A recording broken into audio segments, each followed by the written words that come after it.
of the left's overreach, we talked a little bit this week about the crazy controversy that had broken out over this Utah girl who had worn a historically Chinese dress to a prom.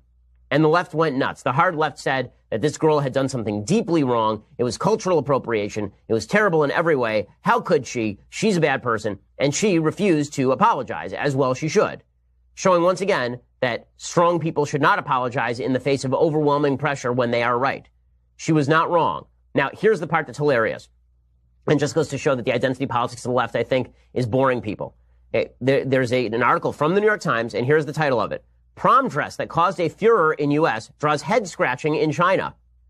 Okay, so in other words, there are a bunch of people in China, and they have no idea why this is even remotely controversial. So Chinese people are looking at this high school girl wearing a historically Chinese dress, and they're going, so what? Like, why is that bad? Like, great, now we can sell more prom dresses. What's the big problem here? Here's the article. When Kezia Daum wore a Chinese-style dress to her high school prom in Utah, it set off an uproar, but not because of its tight fit or thigh-high slit. After Ms. Daum, 18, shared pictures on social media of her prom night, a Twitter user named Jeremy Lamb hotly responded in a post that has been retweeted nearly 42,000 times. "My culture is not your prom dress," he wrote, adding profanity for effect. "I'm proud of my culture, for it's simply to be subject to American consumerism and cater to a white audience is parallel to colonial ideology."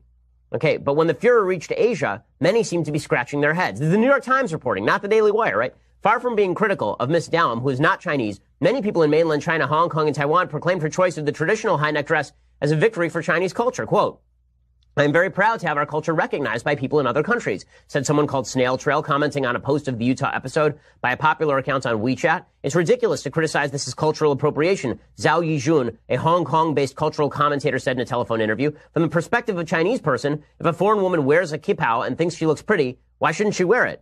If anything, the uproar surrounding Miss Daum's dress prompted many Chinese to reflect on examples of cultural appropriation in their own country. So does that mean when we celebrate Christmas and Halloween, it's also cultural appropriation?" asked one WeChat user, Larissa.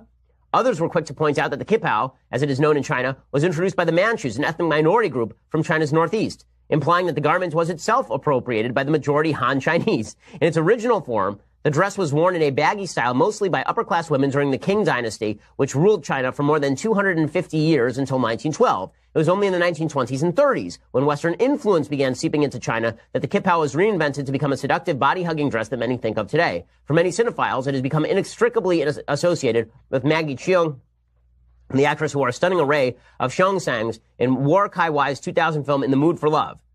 These days, it's rare to see Chinese women wearing kipaos in the street. Western fast fashion has taken over. So in other words, people are wearing each other's clothing from their different cultures, and no one cares. But the fact that the left have to declare Kanye West appropriated by the white community, the fact that they have to declare this girl from Utah a cultural imperialist, is an amazing thing.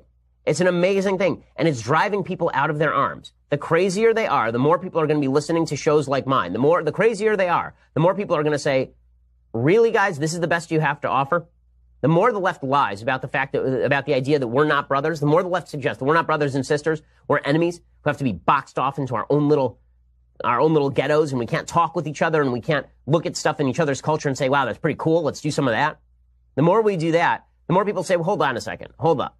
You know, so you're saying that, according to the left, you're saying I can't wear a Chinese-style dress, but it is better if I import products from China and people from China into the United States as a general rule. So you want us to bring people here, but then you don't want us to assimilate to some of their culture and them to assimilate to some of our culture. You don't want any of that. You don't want any of the cross-cultural exchange.